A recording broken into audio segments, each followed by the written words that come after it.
Halo teman-teman semua, apa kabarnya? Semoga semuanya dalam keadaan baik dan sehat ya. Ketemu lagi dengan saya Feby. Seperti biasa, visi saya adalah ingin membantu teman-teman semua untuk mendapatkan versi terbaik dari diri teman-teman sendiri, baik dalam hal kesehatan, kecantikan maupun juga penghasilan. Nah, teman-teman, hari ini saya mau berbicara tentang masalah kesehatan ya, yang secara umum. Gimana kondisi di tempat tinggal kamu, teman-teman? Saya sendiri, saya kan berada di kota Tangerang ya. Kemarin itu ya, tanggal 3 itu mulai kayak semi lockdown gitu ya. Mallnya mulai ditutup kecuali yang menjual grocery supermarket seperti itu ya, teman-teman ya. Dan semakin banyak yang saya mendengar teman-teman ataupun saudara tuh terpapar si virus COVID-19 ini ya. Makanya saya setiap hari berdoa semoga semuanya yang sedang terkena virus ini juga segera sembuh gitu ya, buat teman-teman juga di luar sana. Dan semoga kita semua yang saat ini diberikan kesehatan gitu ya, dan perlindungan juga. Semoga kita yang masih sehat nggak akan kena si COVID-19 ini, supaya pandemi ini segera berlalu ya teman-teman ya. Dan saat ini saya tuh mau share ke teman-teman semua, meskipun saat ini kayaknya si COVID ini lagi marah, lagi menggila gitu ya. Seyogyanya kita tidak panik, tapi tetap harus waspada. Nah, sekarang saya mau share apa aja sih yang harus kita persiapkan di rumah gitu ya teman-teman ya, untuk menghadapi masa-masa seperti ini ya. Karena kan kalau sekarang mungkin teman-teman lebih banyak di rumah, saya pun ya lebih banyak di rumah juga sejak pandemi gitu ya. Nah, apa aja sih yang perlu kita persiapkan di rumah? Karena persiapan itu penting gitu ya, karena kita nggak tahu kita sudah menjaga tapi mungkin orang lain tidak gitu ya, dan tiba-tiba kita bisa terpapar, dan apa yang harus kita persiapkan gitu ya. Jadi teman-teman ada 9 hal nih yang saya mau share ke teman-teman yang harus kita persiapkan di rumah, harus ada gitu. Sebaiknya ada yang harus ada dan ada yang sebaiknya ada gitu. Nah, pertama yang pastinya harus ada adalah masker. Ini udah pasti, saya rasa semua teman-teman sudah punya stok masker di rumah gitu ya, yang cukup banyak. Karena kalau sekarang tuh masker kayaknya udah jadi kayak baju gitu ya, mau keluar gitu, keluar rumah udah harus pakai masker gitu kan. Mulai dari bisa masker kain, atau masker bedah yang seperti ini gitu ya, atau masker yang bentuknya macam-macam seperti ini ya, atau ada juga yang empat ply seperti ini gitu ya. Jadi tergantung mana teman-teman suka dan cocok dengan muka, karena kadang-kadang tuh bentuk muka kita itu beda-beda. Jadi yang pasti diharapkan kita itu pakai masker supaya nutupin hidung, mulut sampai dagu ya, dan itu cukup rapat, jadi nggak bolong-bolong. Dan sekarang kita tahu teman-teman, kita disarankan untuk pakai double masker kalau kita harus keluar rumah ya kan. Jadi makanya itu stok masker tuh harus ada di rumah teman-teman ya. Jadi teman-teman bisa pakai yang ini dulu, terus kemudian dilapisi oleh masker kain gitu ya. Saya pun sendiri sekarang kalau misalnya harus keluar gitu ya, misalkan belanja ke supermarket misalkan ya, saya itu sampai pakai masker ini dulu, terus kemudian yang 4 ply ini, jadi memang menutup, dan kemudian saya pakai face shield gitu ya. Jadi sejak mulai COVID ini menggila lagi, saya harus pakai face shield lagi kalau untuk keluar rumah. Jadi hanya untuk ya double protection lah gitu ya. Oke, kemudian yang kedua itu masker. Saya rasa teman-teman sudah punya semua. Yang pasti diingat itu adalah masker kunci utama, dan pakainya pakai yang benar gitu ya. Jadi jangan hidungnya kebuka, mulutnya kebuka. Yang pasti hidung, mulut sampai dagu ini harus ketutup ya. Dan kemudian yang kedua yang ada di rumah sebenarnya adalah termometer. Saya yakin kalau ibu-ibu apalagi yang punya anak pasti di rumah ada termometer ya. Karena kalau misalnya kita bisa mencek suhu kita kalau misalnya kita udah mulai merasa nggak enak badan, teman-teman ya. Termometer. Yang kedua, yang ketiga oximeter untuk saat ini ya.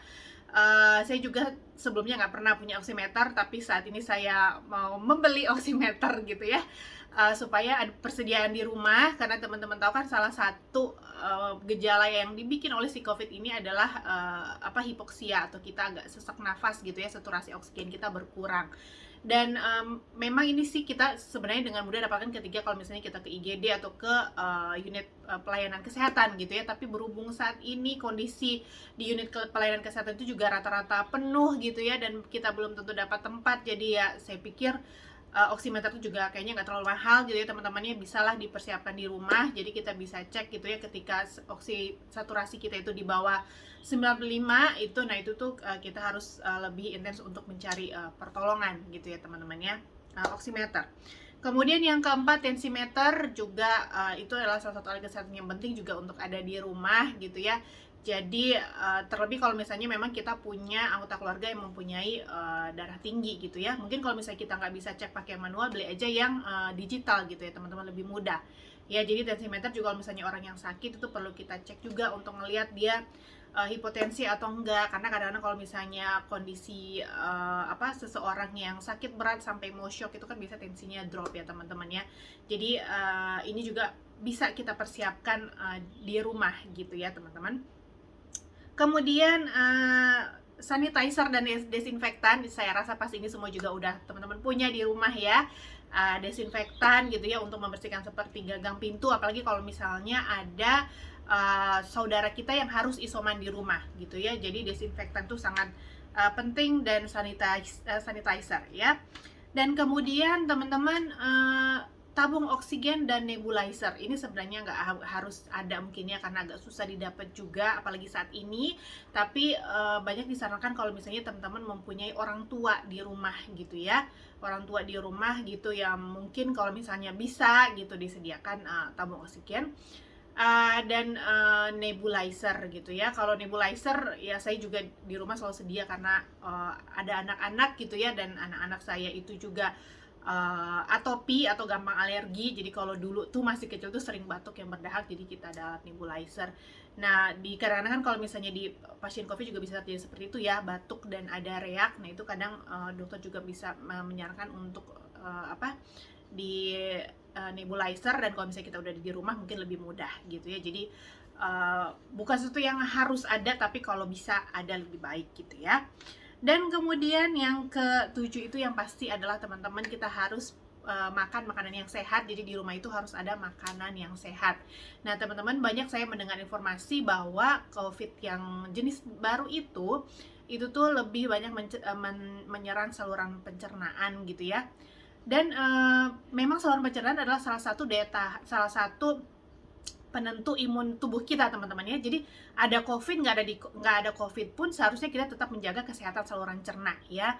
Jadi makan makanan yang bergizi, bukan makan yang banyak. Jadi kadang-kadang orang bilang lagi zaman kayak gini imun perlu naik, makan yang banyak gitu ya.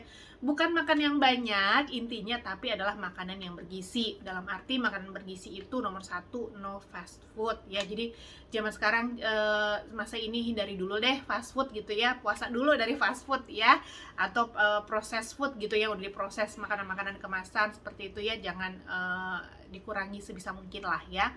Kemudian makanan yang terlalu banyak karbo dan gula ya teman-teman ya, karbohidrat. Jadi makanya jangan terlalu banyak makan karbo, gorengan gitu ya. Kalau bisa ya nasi makan, tapi jangan terlalu gede porsinya gitu ya. Goreng-gorengan, kue gitu ya, roti boleh tapi jangan terlalu berlebihan ya.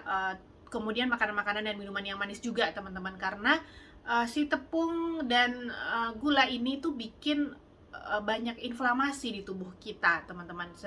Dan si COVID ini teman-teman tahu salah satu yang dia bikin ke tubuh kita itu kan adalah hiperinflamasi ya. Jadi dalam tubuh kita itu kalau misalnya memang sudah banyak inflamasi ditambah lagi sama si COVID, nah itu yang bikin keadaan semakin parah gitu ya. Jadi makanlah makanan yang bergizi, tinggi protein, tinggi serat gitu ya. Karbo boleh tapi jangan berlebihan gitu. Hindari juga makanan dan minuman yang manis, soda gitu ya, fast food ya. Dan kemudian perbanyak makanan teman-teman yang mengandung probiotik gitu ya, atau makanan-makanan fermentasi. Nah itu juga katanya sangat baik untuk kesehatan pencernaan kita gitu ya. Teman-teman boleh sih kalau misalnya ada suplemen probiotik boleh minum gitu ya. Yang penting yang yang bagus untuk kita konsumsi sehari-hari, udah ada BPOM-nya gitu ya. Dan makanan yang bisa kita makan untuk meningkatkan probiotik ini, yang banyak probiotik ini juga adalah makanan-makanan yang sudah difermentasi seperti kimchi. Kemudian itu katanya asparagus juga bagus gitu ya. yogurt ya, yogurtnya tapi pilihlah yang plain gitu, jangan terlalu banyak rasanya karena biasanya udah banyak gulanya. Yogurt yang plain gitu ya teman-teman ya. Kemudian makanan-makanan yang katanya banyak mengandung amilum, karena amilum itu juga sangat baik untuk pencernaan kita ya, seperti pisang, guava, telur, kurma juga itu ya. Jadi makanan-makanan seperti itu yang bisa banyak kita siapkan di rumah dan bisa kita makan sehari-hari teman-teman ya. Kemarin juga saya dengar soal air tajin gitu ya, air rebusan beras, tapi mungkin saya nggak bahas sekarang. Saya baru sedikit mendengarnya, nih teman-teman boleh pelajari lebih lanjut yang cari tahu mengenai air tajin. Ini juga katanya bagus untuk pencernaan dan bisa kita lakukan gitu ya, tapi tentunya dari beras yang non pestisida atau beras organik teman-teman ya, air rebusan beras organik ya. Nah itu juga bisa kita gunakan. Kemudian yang kedelapan adalah kita menyediakan suplementasi yang bisa kita sediakan di rumah gitu ya teman-teman. Kalau saya seperti teman-teman sudah tahu, kalau saya pengguna suplemen Pharmanex Nuskin ya. Jadi kalau saya itu yang harus ada di rumah yang pastinya adalah si ini Marine Omega, karena ini adalah salah satu manfaatnya sebagai antiinflamasi alami teman-temannya. Jadi ini yang selalu saya konsumsi, Marine Omega ini untuk anak-anak.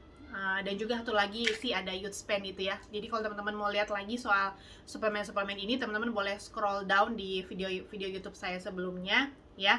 Kalau saya sih setiap hari pakai yang youth span itu karena youth span sudah ada omega 3-nya juga ya. Jadi kalau anak-anak itu pakai yang Marine Omega ini. Karena ini sangat baik untuk manfaat selain untuk kesehatan tubuh, saluran pembuluh darah, juga untuk manfaat antiinflamasinya. Kemudian Life Pack ini juga yang selalu saya konsumsi karena di sini udah ada lengkap vitaminnya, vitamin A sampai E, kemudian mineral dan juga antioksidan gitu ya teman-teman ya. Kemudian salah satunya kalau misalnya nggak mau yang terlalu banyak kaplet, itu bisa jus G3 ini juga sangat baik kalau misalnya teman-teman mendapatkan manfaat vitamin C gitu ya. Bagus untuk kesehatan saluran cerna juga si jus G3 ini ya. Dan yang terakhir itu yang sangat saya recommended adalah si Cordymax yang satu ini teman-teman ya. Mungkin teman-teman sudah pernah lihat di video saya sebelumnya. Jadi selain dia itu membantu untuk stamina, energi, dia sangat baik untuk fungsi pernapasan kita ya. Jadi membantu meningkatkan fungsi kapasitas paru ya, which is ya sangat penting lah untuk zaman seperti ini ya. Jadi itu yang selalu saya siapkan di rumah itu minimal. Kemudian salah satunya juga vitamin D teman-teman, itu yang sangat penting ya, vitamin D. Jadi kalau untuk masa-masa seperti ini, saya pun nanti ini akan mau menambah suplementasi vitamin D, karena di sini sih sebenarnya sudah ada, tapi memang dosisnya kan dosis harian untuk kondisi biasa gitu ya teman-teman, jadi agak kecil gitu. Jadi kalau teman-teman mau menambah dengan suplementasi vitamin D di luar sana sangat baik, pilihlah yang asli yang udah ada BPOM-nya gitu ya, suplementasi vitamin D3 ya. Dan vitamin D3 itu teman-teman akan menyerap dengan baik di tubuh kita kalau dibarengi oleh suplemen zinc dan magnesium juga. Itu akan membantu penyerapan si vitamin D3. Nah, jadi kalau zinc dan magnesium ya saya sih dapatnya dari sini gitu ya, dari Life Pack. Jadi suplementasi penting teman-teman untuk meningkatkan daya tahan tubuh kita lah gitu ya, supaya tubuh kita itu siap berperang kalau misalnya kena masuk si COVID ya. Dan yang penting juga salah satunya tadi adalah saluran pencernaan kita usahakan supaya sehat gitu ya, supaya tidak supaya menutup pintu masuknya si virus yang satu ini ya. Kemudian yang terakhir yang harus kita persiapkan adalah tentunya support finansial teman-teman ya, dana. Jadi di masa seperti ini juga mungkin bersyukur kalau misalnya kita sudah punya asuransi gitu ya, atau kita memang ditanggung oleh perusahaan gitu ya. Tapi pada saat seperti ini, kalau sudah sakit itu yang saya dengar tuh banyak sekali pengeluaran-pengeluaran yang harus dikeluarkan. Belum kalau misalkan cek PCR seperti teman-teman ya, swab PCR gitu yang beberapa ratus ribu, dan itu harus beberapa kali. Jadi memang dana budget itu sebaiknya kita persiapkan untuk kesehatan kita gitu ya. Oke, itu aja dari saya teman-teman. Semoga apa yang saya sampaikan bermanfaat. Saya berdoa semoga kita semua dijauhkan dari virus ini, dan semoga pandemi ini segera berakhir. Stay safe, stay healthy buat teman-teman semua. Bye-bye.